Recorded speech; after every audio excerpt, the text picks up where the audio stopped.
नमस्कार दोस्तों, सफलता की पाठशाला में आपका स्वागत है। आज हमारा ये यूपी का शायद लास्ट वीडियो है और इसके बाद हमने सारे यूपी स्पेशल जितने भी टॉपिक हो सकते थे आपके एग्ज़ाम की दृष्टि से महत्वपूर्ण, चाहे कोई भी एग्ज़ाम दे रहे हो उत्तर प्रदेश में, सबको हमने अच्छे से कवर किया है। प्लेलिस्ट बनी है, आप चाहे देख सकते हैं। और जो नए हैं उनके लिए मैं बता दूँ कि आपको एक बार नोट्स में दिखा देता हूँ किस प्रकार से आपके लिए नोट्स प्रिपेयर किए गए हैं। और ये काफ़ी कंसाइज वे में और बहुत ही बेहतरीन तरीके से डिज़ाइन किए गए हैं ताकि आपको पढ़ने में और याद करने में दोनों में दिक्कत का सामना ना करना पड़े। ठीक है, तो चलिए शुरू करते हैं। और पीडीएफ के लिए बता दूं, ये आपको मिलेगा टेलीग्राम ग्रुप है जो कि सफलता की पाठशाला का ग्रुप है। लिंक आपकी वीडियो को डिस्क्रिप्शन में दे दिया गया है, वहाँ से जाके आप ज्वाइन कर सकते हैं। ठीक है, चलिए शुरू करते हैं। पर्यावरण और वन्य जीवन देखते हैं। तो बात करें कि पर्यावरण और वन्य जीवन, एक सेकेंड, ठीक है, हाँ। तो पर्यावरण,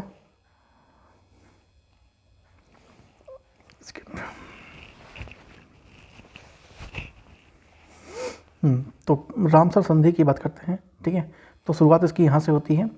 अगर इसके ओरिजिन की बात करें तो 1971 में 2 फरवरी को ईरान का एक शहर है जो भी युद्ध का चल रहा है, वही ईरान की बात हो रही है यहाँ पे।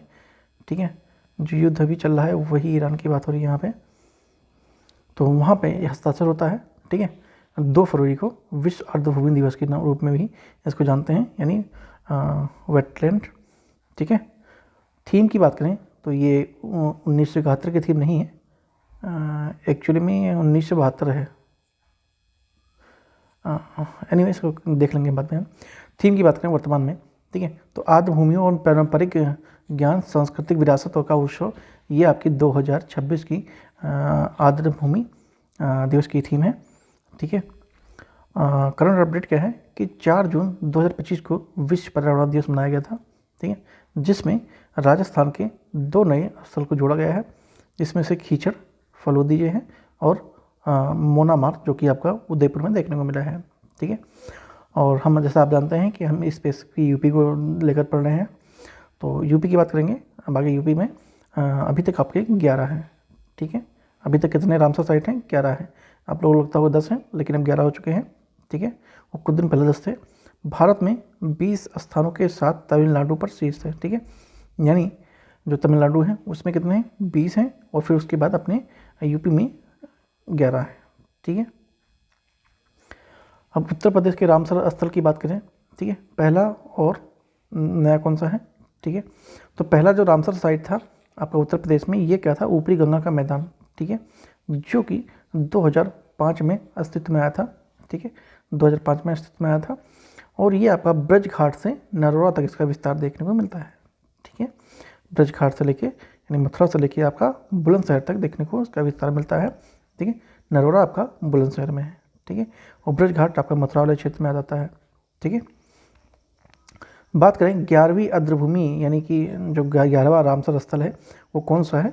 तो वो पटना पक्षी विहार है। ठीक है, अब पटना समझेंगे तो आप लेंगे बिहार में है, बिहार की राजधानी पटना है, तो वो वाला पटना नहीं है, ये यूपी वाला पटना है, और ये आपका आता है एटा में।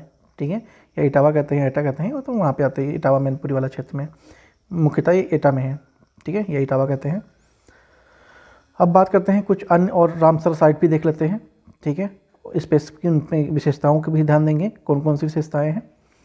तो रामसर स्थल यहाँ पे है, जिला यहाँ पे है, और विशेष जो इम्पोर्टेंट मुख्य चीज़ें हैं वो यहाँ पे आपको दी हुई हैं। और आपने अगर सब्सक्राइब नहीं किया है तो चैनल को सब्सक्राइब जरूर कर लीजिएगा, थोड़ा अच्छा लगता है हमको भी, और मोटिवेशन आता है कि आपके लिए और बेहतरीन काम किया जाए। ठीक है, एनीवे चलते हैं टॉपिक की तरफ। शांडी पक्षी अभयारण्य जो कि आपका हरदोई में है, ये ताजे पानी की पारिस्थितिक तंत्र यहाँ पे देखने को मिलता है। ठीक है, सरसई नावर झील तो कहाँ है? इटावा में है। ठीक है, पौधों जानवरों का उत्कृष्ट सहवास यहाँ पे देखने को मिलता है, यानी प्रजनन क्षेत्र आपको यहाँ पे देखने को मिलेगा, काफ़ी जानवरों का, पौधों का भी। समसपुर पक्षी अभयारण्य तो ये कहाँ है? रायबरेली में है। ठीक है, रायबरेली में है। समान पक्षी अभयारण्य तो ये कहाँ है? मैनपुरी में है। ठीक है, और स्पेशल क्या है इसमें? ये आपका यू शेप की है। ठीक है, ये देखिए इस तरह की कुछ ये यू आकार की आपकी झील यहाँ पे देखने को मिलती है। ठीक है। सूर सरोवर या फिर कीठम झील, तो ये कहाँ है, ये आपका आगरा में है और ये मानव निर्मित यानी मैन मेड जलाशय है। ठीक है। यूपी के अन्य प्रमुख रामसर स्थल हैं, उनको भी देखते हैं। जैसे नवाबगंज पक्षी अभयारण्य, तो ये आपका उन्नाव में है। पार्वती और अर्गा पक्षी अभयारण्य, ये मैंने कई बार करा चुका हूँ, ये आपका गोंडा में है। ठीक है। और ये पार्वती अलग है और ये अर्गा अलग है। ठीक है, लेकिन नाम इसका साथ में लेते हैं। बखीरा वन्य जीव अभयारण्य, तो ये कहाँ पे है, ये है कबीरदास की नगरी संत कबीर नगर में है। ठीक है। हैदरपुर वेटलैंड, तो ये आपका मुजफ्फरपुर और बिजनौर में देखने को मिलता है। ठीक है। और जो हैदरपुर वेटलैंड है इसका विस्तार मुजफ्फरपुर और बिजनौर दोनों में है, यानी ये 2 जिलों में इसका क्षेत्रफल देखने को मिलता है। अब बात करते हैं यूपी में बाघ और हाथी को भी देख लेते हैं, जो कि इम्पोर्टेंट है, एग्जाम में क्वेश्चन आते हैं। 2018 की बात करें तो कितने थे, 173 बाघ थे। ठीक है। अगर 2025 में बात करें तो इस समय वृद्धि होती है, कितनी होती है, लगभग 18.5% होती है। तो 2005 में जो गणना हुई उसमें आपका 205 बाघ निकल के आते हैं। ठीक है, यानी 18.5% की वृद्धि हुई है। हाथी रिजर्व की बात करें तो उत्तर प्रदेश में आपके अब 2 हाथी रिजर्व भी हैं। कितने हैं, 2 हाथी रिजर्व भी आ गए हैं। कहाँ कहाँ हैं, एक तो तराई हाथी रिजर्व है, ठीक है, जो तराई वाले क्षेत्र में है। दूसरा उत्तर प्रदेश हाथी रिजर्व है। अब कमेंट बताएंगे जो उत्तर प्रदेश हाथी रिजर्व है ये कहाँ कहाँ बना हुआ है। टाइगर की बात कर लेते हैं। ठीक है, दुधवा और पीलीभीत जो टाइगर रिजर्व है। तो जिले की बात करें, ये आपका लखीमपुर खीरी और बहराइच में आता है। ठीक है। इसमें क्षेत्र की बात करें तो दुधवा राष्ट्रीय उद्यान, किशनपुर टाइगर रिजर्व और करतनिया घाट आपको यहाँ पे देखने को मिलता है। अगर इसकी ज्योग्राफिकल कंडीशन देखें तो ये एक्चुअली में विशाल जलोढ़ मैदान है। ठीक है। और यहाँ मोहन और सुहेली नदी आपस में दोआब के क्षेत्र में स्थित है। जीव की बात करें तो यहाँ बंगाल टाइगर, गेंडा, स्वैम्प डियर और तेंदुआ देखने को मिल जाते हैं। ठीक है। अब बात करते हैं पीलीभीत टाइगर रिजर्व की, जो कि आपका पीलीभीत में तो है ही, साथ में लखीमपुर खीरी और बहराइच में देखने को मिलता है। इस्टेब्लिशमेंट की बात करें तो 2014 में इसकी स्थापना होती है। सीमाएं देखें तो उत्तर सीमा देखा जाए तो भारत नेपाल की सीमा से लगता है। दक्षिण में शारदा और खाकरा नदियाँ यहाँ पे आपको देखने को मिल जाती हैं। अब अमनगढ़ और रानीपुर को भी देख लेते हैं, जो कि आपके महत्वपूर्ण हैं, एग्जाम में आते रहते हैं। तो ये बिजनौर में आता है और ये 2012 में इस्टेब्लिश होता है। विशेषता क्या है यहाँ की, कार्बेट टाइगर रिजर्व का ये बफर क्षेत्र माना जाता है और इसमें एशियाई हाथी, बाघ और अन्य वन्य जीव का कॉरिडोर भी निर्माण कराया गया था। बात करें रानीपुर टाइगर रिजर्व की तो ये चित्रकूट में पड़ता है, जो कि 2022 में स्थापना होती है और इसमें भारत का ये 53वां बाघ अभयारण्य है। ठीक है।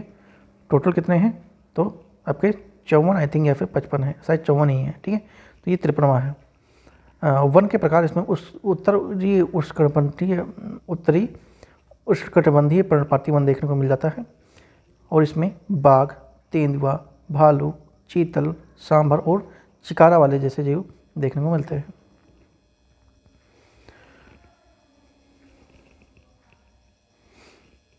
अब बात करें रिवीजन की तो सबसे पुराना कौन सा है, आपका बखीरा है पक्षी अभयारण्य, जो कि संत कबीर नगर में है। इसकी इस्टेब्लिशमेंट हुई थी 1980 में। सबसे नया कौन सा है लेटेस्ट, तो 2016 में कौन सा आया है, शेखा पक्षी विहार। और सबसे छोटे की बात करें तो ये कौन सा है, पटना पक्षी अभयारण्य है, जो कि इटावा में है, 1991 में बनता है। ठीक है। तो ये चीज़ कुछ आपको ध्यान रखना है। अब पक्षी अभयारण्य की देख लेते हैं कौन कौन से ईयर में कहाँ कहाँ पे है, एक बार रिवीजन की दृष्टि से। बखीरा पक्षी अभयारण्य ये आपका 1980 बनता है संत कबीर नगर में। एक सेकेंड, हाँ ठीक है। BR अम्बेडकर पक्षी विहार, तो ये प्रतापगढ़ में है, जो कि 2003 में अस्तित्व में आता है। जयप्रकाश नारायण और सुरहा ताल, तो ये 1951 में बलिया में है। लाख बहोशी पक्षी अभयारण्य, यानी लाख बहोशी, ठीक है, तो 1988 में अस्तित्व में आता है और कन्नौज में ये देखने को मिलता है। नवाबगंज तो ये 1984 में बनता है। और उन्नाव में देख आपको है ओखला पक्षी विहार, तो ये कहाँ पे है, 1990 में आता है। और ये दिल्ली के पास गौतम बुद्ध नगर जो कि नोएडा में आता है, वहाँ पे आपको देखने को मिल जाएगा। पार्वती अर्गा, तो ये गोंडा में है, आप सब जानते हैं। पटना ये सबसे छोटा है जो कि 1991 में बनता है, और ये इटावा में आपका देखने को मिलेगा। समनपुर पक्षी विहार, तो ये मैनपुरी में है। समनपुर और समसपुर ये दोनों अलग अलग हैं, ध्यान रखेंगे, ठीक है। एक जैसे लग रहे हैं लेकिन यहाँ पे अंतर है। तो समसपुर पक्षी अभयारण्य 1987 में आता है जो कि रायबरेली में है। सांडी पक्षी विहार 1990 में, ये हरदोई में देखने को मिल जाएगा। सूर सरोवर पक्षी अभयारण्य जो कि 1991 में आता है, और ये आगरा में देखने को मिलेगा। विजय सागर 1990 में आता है, और ये महोबा वाले डिस्ट्रिक्ट में देखने को मिलेगा। शेखा पक्षी विहार जो कि लेटेस्ट है, 2016 का है, और ये अलीगढ़ में देखने को मिलता है, ठीक है। अब थोड़ा एक बार अच्छे से इसको देख लेते हैं। तो इस समय अगर बात करें उत्तर प्रदेश में क्या क्या है, ठीक है, और ये वाली शीट आपकी काफ़ी इंपॉर्टेंट है, इसको आप नोट कर लीजिए या फिर स्क्रीनशॉट ले लीजिए, या PDF लेंगे तो उसको ध्यान से रखेंगे, ठीक है। तो इस समय उत्तर प्रदेश में 11 रामसर स्थल हैं, ठीक है। पहली की बात करें तो ऊपरी गंगा का मैदान जो कि 2005 में आता है। 11वां बात करें तो पटना पक्षी विहार अभयारण्य जो कि अभी लेटेस्ट है, अभी मैंने बताया था आपको कब आया है। 4 टाइगर रिजर्व हैं, ठीक है। कौन कौन से हैं, दुधवा, पीलीभीत, अमनगढ़ टाइगर रिजर्व और रानीपुर टाइगर रिजर्व जो कि 53वां है, ठीक है। बाघों की जनसंख्या की बात करें तो 2022 में इसकी गणना हुई थी और उसमें 205 बाघ निकलते हैं। वहीं हाथी रिजर्व की बात करें तो अब उत्तर प्रदेश के पास 2 हाथी रिजर्व भी हैं। कहाँ कहाँ, एक तो तराई में है, ठीक है, तराई है, और दूसरा आपका उत्तर प्रदेश हाथी रिजर्व है। उसके बाद पक्षी विहार की बात करें अभयारण्य की, तो इस समय उत्तर प्रदेश के पास कितने हैं, 14 पक्षी अभयारण्य हैं। सबसे पुराना कौन सा है तो बखीरा है, ठीक है। सबसे नया कौन सा है, शेखा पक्षी विहार है, और सबसे छोटा पटना आपका है, ठीक है। तो इस तरह से आपके कुछ उत्तर प्रदेश के अल्टीमेट समरी थी, ठीक है। और वीडियो अच्छी लगी हो तो चैनल को सब्सक्राइब जरूर कीजिएगा, और वीडियो को लाइक करना बिल्कुल नहीं भूलेंगे। और आपका वो यूपी स्पेशल यहाँ पे समाप्त होता है। आई थिंक आपकी एक वीडियो और आएगी यूपी स्पेशल की, बस आपका सारा यूपी स्पेशल जो है वो आपका कवर हो जाएगा। और इसकी प्लेलिस्ट बनी हुई है, आप चाहे तो जाकर यहाँ से देख सकते हैं। और लिंक बता दिया है मैंने PDF के लिए कि डिस्क्रिप्शन में लिंक मिलेगा। तो मिलते हैं नेक्स्ट वीडियो में। Thank you so much.